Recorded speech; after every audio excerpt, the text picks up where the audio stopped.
if I give you advice on something, think about it. And you know what? If you think about it hard enough, you might realize that you can find a better way than I'm telling you. So welcome to my channel. It's called Inevitable Rebel because rebellion is inevitable, rebellion is natural, and rebellion is mandatory. The United States was founded by rebels who opposed the system that was in place and attempting to control them. Always remember that. So my deal is to provide tips, tricks, information, experience that I've acquired over the past 15 years doing graffiti off and on. I want rebellion to persist and to run this world like a fucking freight train like it's supposed to. I want to empower those that choose to be empowered.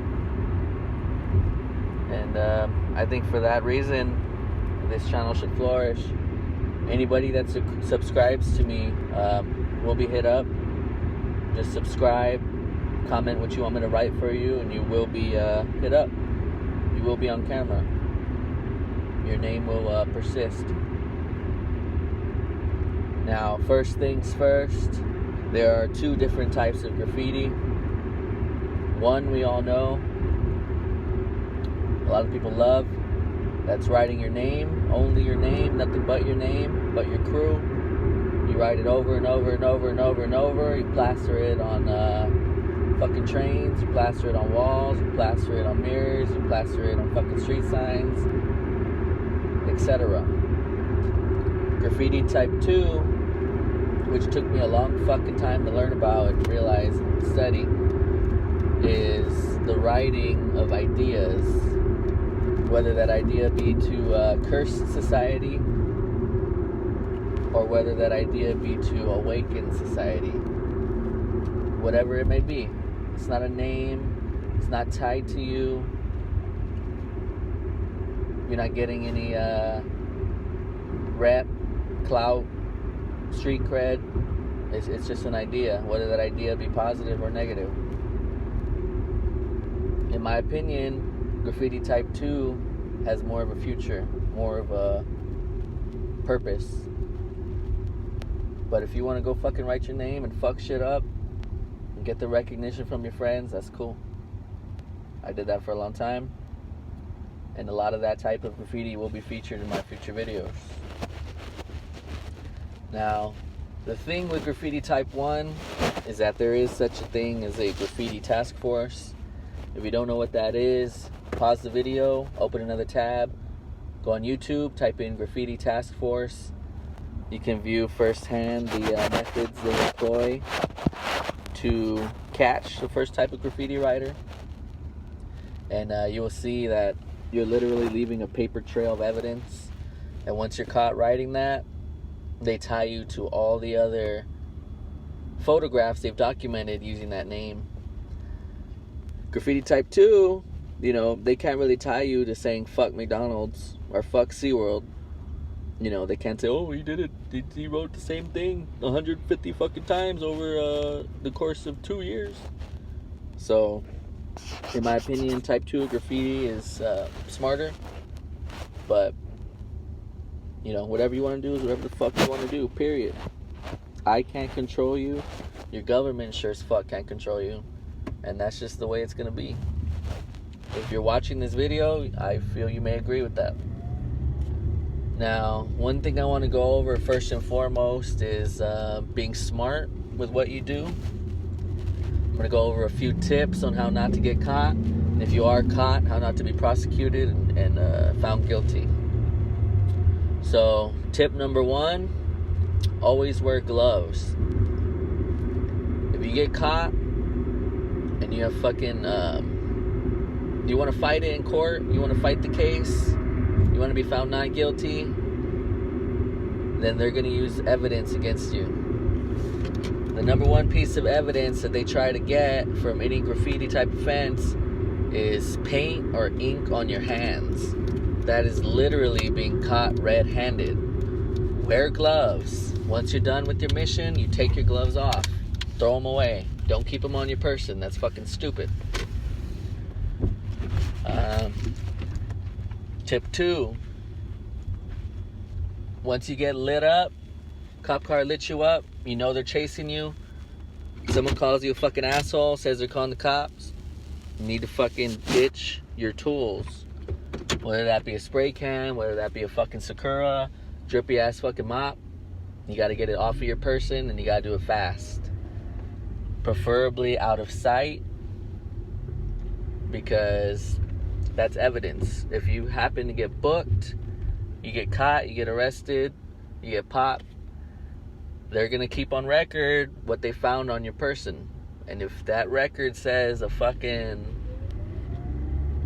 12-ounce mop filled with fucking red paint, and they have pictures of a fucking red tag still wet and dripping, and you have fucking red drips all over your fucking pants, you're not gonna beat that case, period.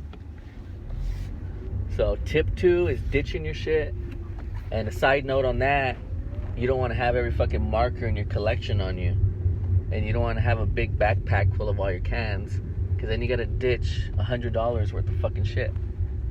So carry what you need for the mission. Only carry that. Be prepared to ditch it. Let me think of another fucking tip. Never write where you're on camera. Always scope the place for cameras. Always scope the place for lights. Obviously, if you're 30 yards off the highway with no light over you, you're too far for the headlights of cars to light you up. Obviously, you're going to be in total darkness doing that. That's recommended. Tip number 4. Always scope your spots out. I never do anything spontaneously, period. That's the number one way to get caught.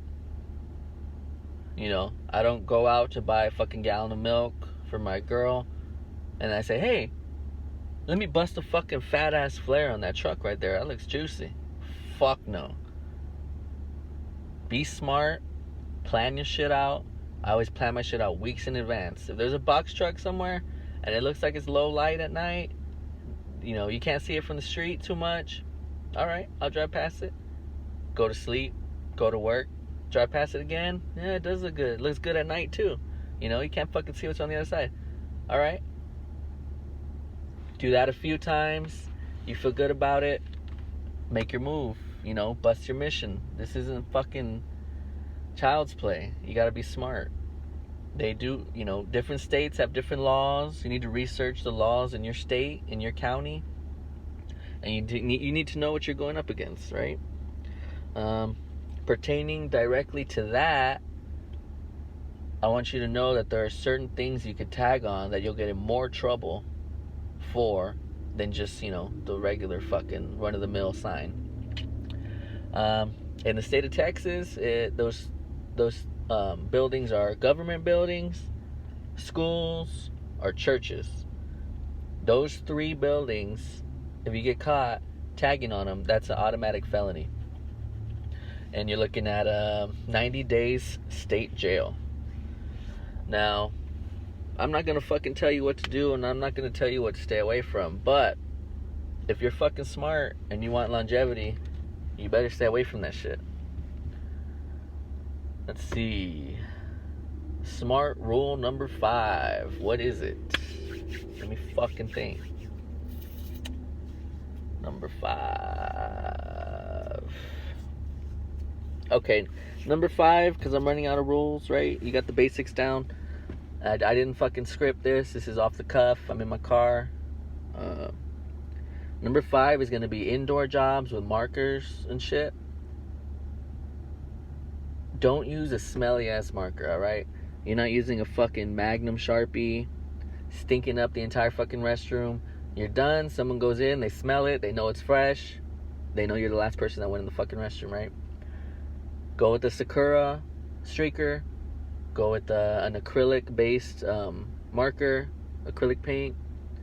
Smell it, smell your marker before you fucking use it. If it don't smell like shit, all day. If it smells like shit, keep it outside, keep it at night. Another thing, if you're hitting the indoor fucking restroom, you know, make sure you're not fucking eating there. You know, you didn't just get there, you ordered your food, you're waiting for your fucking triple meat, triple cheeseburger to pull up. Go to the restroom, mop it up, fucking write all over the door, come back out to eat. That's fucking stupid. Any employee goes in that restroom, they see it, they're gonna start looking for people, right? So do it smart, hit that shit when you're leaving. Just, you know, I'll talk more about restrooms in the future because I fucking love restrooms, and I love them for a reason. Primarily because they got a 99% chance of getting away with it. Those are my 5 rules. This is the introduction to my video. Every subscriber that subscribes to this channel, they tell me to write a name, drop it in the comments. You will be featured on camera in a video. I will put your name down. So subscribe. I don't give a fuck if you like the video or not. Just dislike it for me. Everybody listening to this shit, dislike this video. I don't give a fuck. Alright? I'm not here to fucking appeal to YouTube's algorithm. I'm not here to fucking appeal to anybody. So drop a dislike on this video, comment your name, subscribe, and we're gonna see what the fuck's good.